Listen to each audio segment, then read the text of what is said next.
guys to sign an oath of office. This is our town clerk telling me they have to sign. That's fine. Yeah, it's no big deal. We're not looking for your firstborn child or anything. There's no Rumpelstiltskin clause. All set? Yes, Carl. All right, good evening, everyone. This is a meeting of the Industrial Development Agency. It is Thursday, April 4th, 5 o'clock. Are you on the Roll call. Are you on the IDA one first, or are you doing? You put the LDC up. IDA. Okay, Mount good. Pleasant, I can still read. Yeah. Got the right one. First thing is, do a roll call. We have with us this evening Don Farrell, Sharon Spina, Ted Bly, Joseph Menta, myself, Carl Fulgenzi, our CEO, Kevin Highland, and Council Darius Trapezada. First thing is approval of minutes for January 11th, 24, and February 29th, 24. Mr. Chairman, after we approve the minutes, we want to take number 4 before number 3 on the agenda, just because we want to. It looks like we can approve the January 11th meetings. That would be voted on by Mr. Farrell, Ms. Spina, and you as chair. So if the January 11 minutes are okay, you can adopt those. The February 29th minutes, we only had, we didn't have Don here, so we'd have to, We'll wait on that. we'll wait on that one. So we're approving the minutes of January 11th. Yep. Correct. I approve. Motion by Sharon, Second. You're talking about the January 11th one? Yes. Yeah, because I was at that one, okay. all in favor? Yeah, aye. Any opposed? Motion carries. Okay, we're going to jump to 4. Consider appointing Mr. Theodore Lai and Mr. Joseph Menda as members of the Town of Mount Pleasant Industrial Development Agency Board for a term of 5 years, as per Town of Mount Pleasant Industrial Development Agency bylaws. Mr. Chair, if I may quickly, the town board of the town of Mount Pleasant, under the statutory authority already appointed Mr. Lai and Mr. Menta as members. Our bylaws, which are amended here as part of the organizational resolution, requires that we amend the bylaws to go from 5 to 7 members, which will happen. So Mr. Lai and Mr. Menta would need to be appointed by this board too. So we'd have you, Ms. Spina, and Mr. Farrell act on that motion. Okay, I'll take a motion. I approve. Motion by Sharon. Don, right? Don? Yeah. Yeah, Don. Don's the only other. Don, A second. all in favor? Aye. Aye.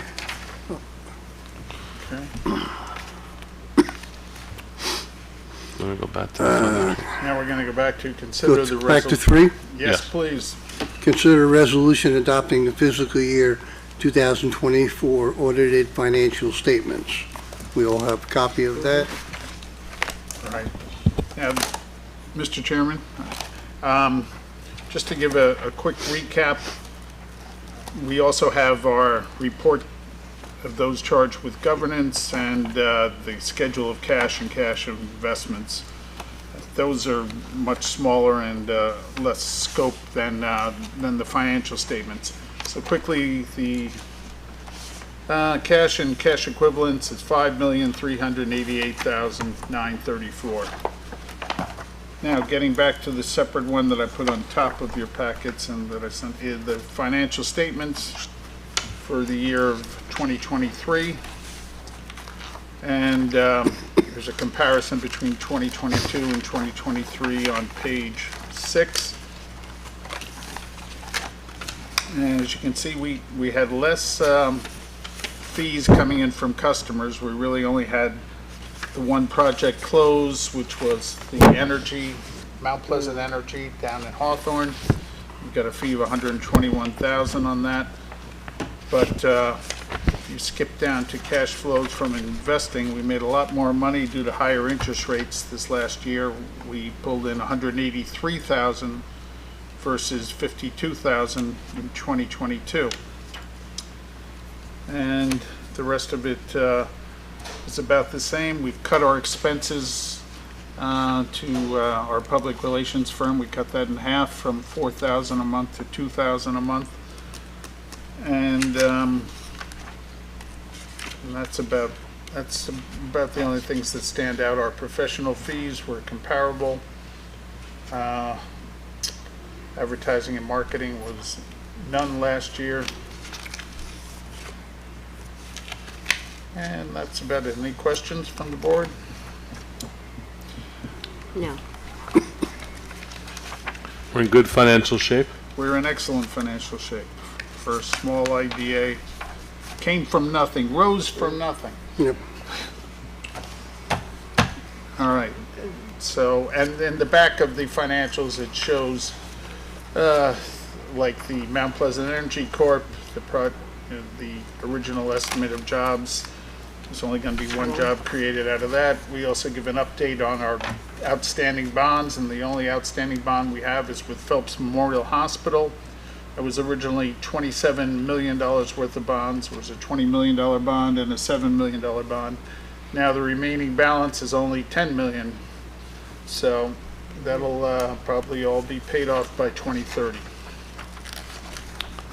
Okay, So need a motion to adopt the audited financial statements for the year ending December 31st, 2023. and you can all vote on that one. I'll check that out. A motion for approval. I It second. should say 23, right, Yeah, not 24? Yes, Yes. 23. Motion, it was I approve. Sharon? Well, I Joe? second it, yeah. I think Don moved, Yeah, I Sharon seconded. Yeah. all in favor? Aye. Any opposed? Yeah. Motion carries. Okay, considering the annual organizational resolution, I can explain that if you like, Mr. Chairman. that would be nice, because I have Sure. no idea what you're talking about. So every year, the Public Authorities Accountability Act requires that all IDAs adopt an organizational resolution appointing certain officers and members, adopting policies for the board. So what this resolution does, it appoints the members of the board, being the 7 members of Ms. Fulgenzi, Farrell, Hayden, Spina, Walsh, Lai, and Menta. It also adopts the chair as Mr. Fulgenzi, vice chair is Mr. Farrell, treasurer is Ms. Spina, and the secretary is Mr. Hayden.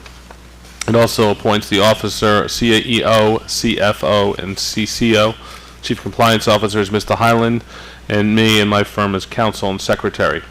There is a number of policies that are adopted as part of this organizational resolution. These are pretty standard policies with every IDA. They include reimbursement and attendance policy, agency code of ethics policy, whistleblower policy, investment policy, travel policy, procurement policy, and D&I policy. All members are subject to the D&I policy, insurance policy that's purchased by the IDA and covered under those for defense and indemnity. So those are the general broad strokes, but required by the law and sort of guides the day-to-day activities of the board to the extent that they come up. Now, obviously, these were originally developed for the large authorities in the state, Empire State Development, Dormitory Authority, but then then of course the Assembly and Senate passed them down to the IDAs to make sure we have these policies in place and voted on. So do we have, Need a motion and, To adopt the organizational resolution. I approve. motion by Sharon, second? second by Joe. All in favor? Aye. Any opposed? Motion carries. Moving down, any new business projects, general matters? No specific new projects, no general matters really to talk about. We will be closing the matter we approved, I guess, a few meetings ago, which was the warehouses on 9A, the old Skyline? Skyline Drive area. Yeah. And we may have a few others in the hopper, but no applications yet. Aside from the Sleepy Hollow one, I have the application in on that. Right, the Right. affordable housing project we spoke about. Yep. That would be a That's big good. one if that goes through. That's an $85 million proposed project in downtown Sleepy Hollow, College Arms. And then we we might have some other projects that people are always coming in and talking about, but until we have an application in hand, they're not officially a project, and we don't consider them. Okay? And where are we on this? That's it. Okay, Being one more over. thing before we adjourn. I just want to propose a resolution that be it resolved that the executive director, myself, and the chairman discuss a fee sharing on each project when we're about to invoice them for adopting their project and being held by the IDA. So the fee sharing is between the IDA and the LDC. That's it. Mr. Chairman, can we get a vote on that? Need a motion and a second on that? A motion for approval. Don? I Don, I second. second by Sharon. All in favor? Aye. Any opposed? Motion carries. If there be no further business, I will entertain a motion to close the IDA meeting. Second. Motion by Joe, Motion, sorry. Yes, motion. second by I Aye. second. I approve. Sharon. Oh, okay, you don't need any. Meeting adjourned. Moving on.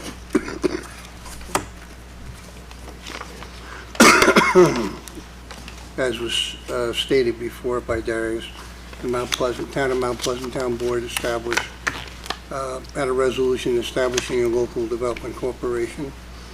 That was Thursday, April 4th. No, I'm sorry. Yeah, that's today. Yeah. Today's April 4th. It's a long day.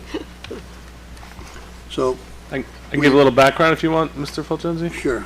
Sure. So the town board of the town of Mount Pleasant created the Mount Pleasant Local Development Corp. a few weeks ago. Essentially what that does, and we're not the first to do it in the county or the state. Westchester County has a local development corp, so does Briarcliff Manor is creating one.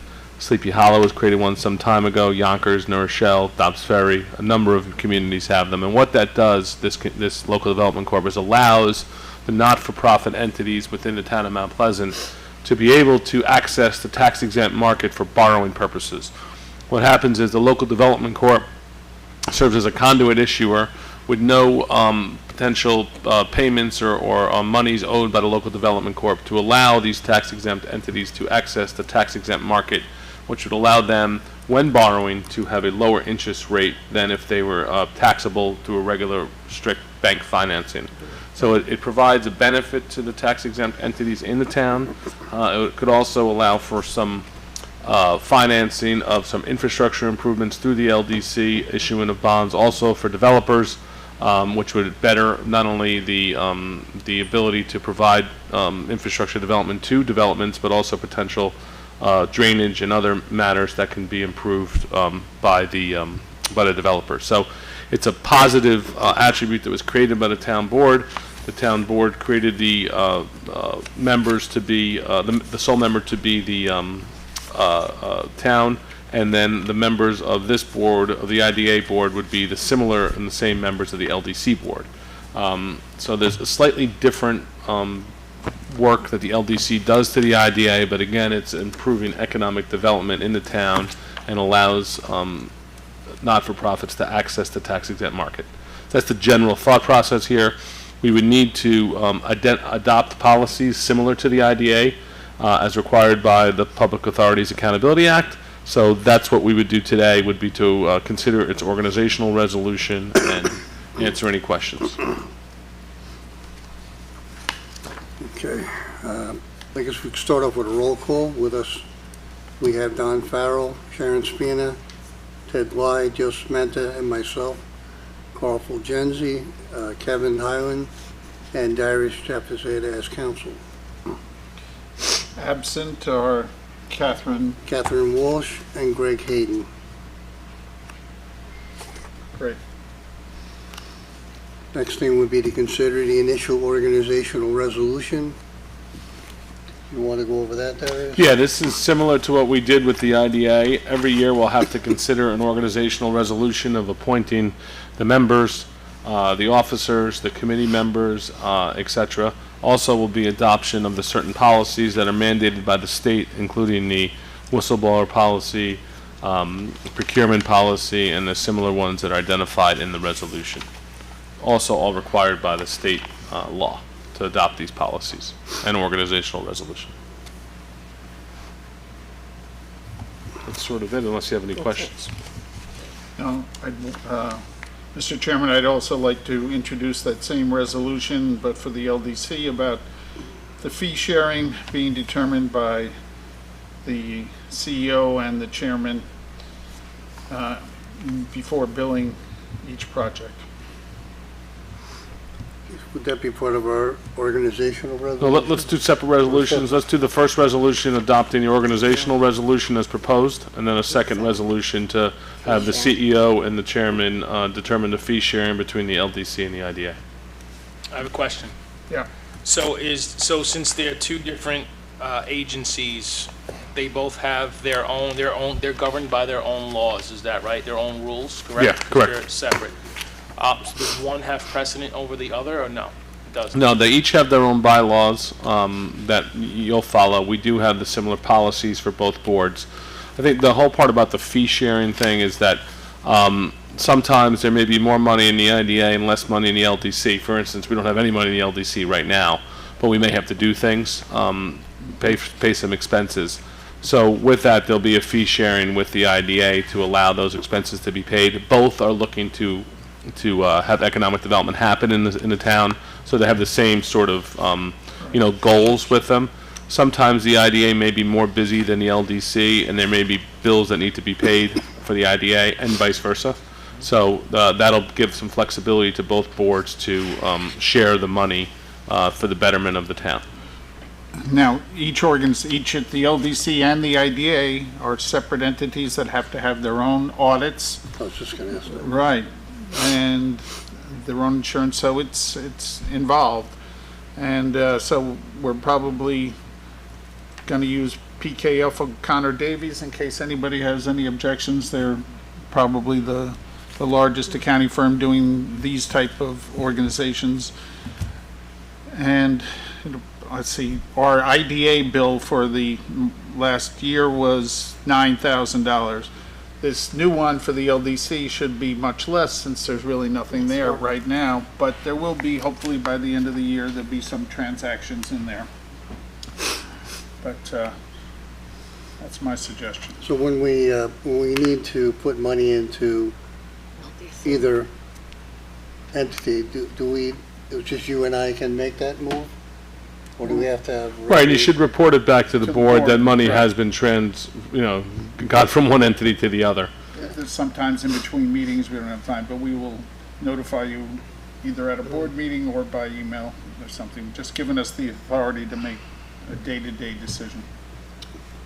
I have a question. Yes, So once you determine the fee sharing, is it the same percentage for every project, or no, not can it be necessarily. It different on each project? Depends on the needs and how much. An LDC will be a lot more involved in a bond deal than then it doesn't- that the IDA may be not allowed to do, so. So But Can other change on than each the bond deal will be financed through the use of proceeds. So there's no Yes. cost associated with that. Correct. That's right. The only expenses that the LDC should have then are like the audit Right, and stuff like that. The LDC isn't going to be doing any other economic projects like the IDA is now, right? We No, have $5 or correct. $6 million in the till at the moment, the IDA. There's no reason why the LDC should have something like that well, there is possibilities unless I'm missing something. No, you're right. Because the LDC is being created to finance to bonds. finance, and sometimes it can receive monies from people like FEMA and stuff, the LDCs, where that's what they're doing in other villages and towns, and to collect some county fees and then disperse it that way. There's also the possibility the LDC can, if we were to get up and running, have lots of money, we could also possibly consider a revolving loan fund for small businesses. Carl and I even talked about, when we had some of these floods, we're years away from accumulating enough money, but if we had a micro loan fund to be able to help people out, and so there But are I a couple think Don's right. Generally, in the beginning, Yeah, without a deal, there's no money in the till. So that would be the fee sharing. If there's money that's needed from the IDA or from the LDC and vice versa, we can, Carl and Kevin could deal with it on a daily basis. But I think any large transfer would be brought to the board, both boards, to consider. I would also consider having some standard paperwork to show how the number was coming up Definitely. per Yeah. project. In a trail. absolutely. Clarity. And then we should do this in an executive session about a stipend for me on running the The LDC. LDC. Yeah, I mean, it's just getting off the ground, this, but yes, absolutely, I think right. it's something that's appropriate, because there are a lot of paperwork to deal with, and Yeah. especially when we do close a deal, there will be some, Yeah. time for you, And, ramp-up time. and, right, and the biggest thing is the audit and preparing all the documents and everything for the audits and stuff. But right now, we had a lot of activity in the IDA over the years, and it do have a significant amount of money, and the LDC's barren at this moment, but likely by the end of the year, we'll have some money in, and but if there's any cost, we'd like, have the flexibility, but any big costs come to the board on. Should we initiate some funding into the LDC for operating? Oh, I think we're going to close on the Skyline Drive one, so that should be done. The IDA one? Yeah, in the next 30 days, and that was what I was considering for initial funding. So that would go to the LDC? Correct. Part of it will, Oh. about 40%. Percentage. What I'm thinking right now is on that project, maybe a 60-40 split. Hmm. And then,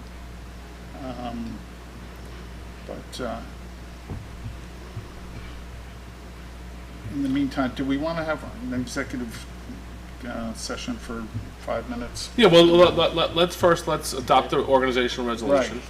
If we, then let's do that first, if we can, Carl. Okay, right. All right. On the, considering the initial organizational resolution, I need a motion and a second on that. I move for approval. Motion by Don, I said, second by Ted. All in favor? yeah. Any opposed? No. Motion carries. Now, on the fee sharing, after discussion with the board, I think you should consider a resolution to have the chair and the CEO, on a daily basis, unless there's a prior meeting, consider fee sharing with the IDA for projects to the extent that their expenses needed to be paid out of the LDC and until a project is developed. And then ultimately, when which will be reported to the board, and ultimately when any other larger type of fee sharing is needed, that come back to the board for approval. Can we do that through email, or does it have to be in a meeting? Well, we can first do it, Initial meeting. informally, but we probably ratify it at a meeting we should do. Yeah. Because it may change around a little bit in the beginning until we get the LDC up and running. But there was some costs we fronted, for example, to file it's not a big deal, for the LDC to file the paperwork with the state. I think it's a couple $100, but just like little things like that. We Was that a need- donation? Did you? And the legal time we donated. Yeah, oh, yeah. That was a joke. That was, So, And there may be some expenses for Kevin also, and get the auditors on board, things like that, but no major expenses at this point. All right, so we need a resolution for the fee sharing. We need a motion and a second on that. I approve. yeah. Sharon? This is, So that's just for the CEO and the chairman To allow the fee determine the sharing. fee shares, Yeah. correct? I second. Second. Second by Joe, all in favor? Aye. Aye. Any opposed? Motion carries. so we want to break into an executive session? We can do that, and then we can, just so Come the back public and- is aware that there's gonna be no business done after the executive session, or do we wanna do the business today? Yeah, we're going into a short executive session, For personnel matter? but when we will not be returning for any further business. We may come We back may? for a quick motion. All right. No, we don't need to, okay. Specifics, no, I don't. Yeah, good, we're good. You were right, No I'm need. wrong. No need. Okay. Or go into the conference room for a second. Do we adjourn then, or no? No, take a motion to go to executive session, and the public will be aware that we'll not be coming out for any new business, and the meeting will be then adjourned at that point. And this will be a personnel matter. Okay, motion to go into the executive session. I approve. Sharon, I second. Don? All in favor? Aye. Any opposed? Motion carries. Lenny, we're done?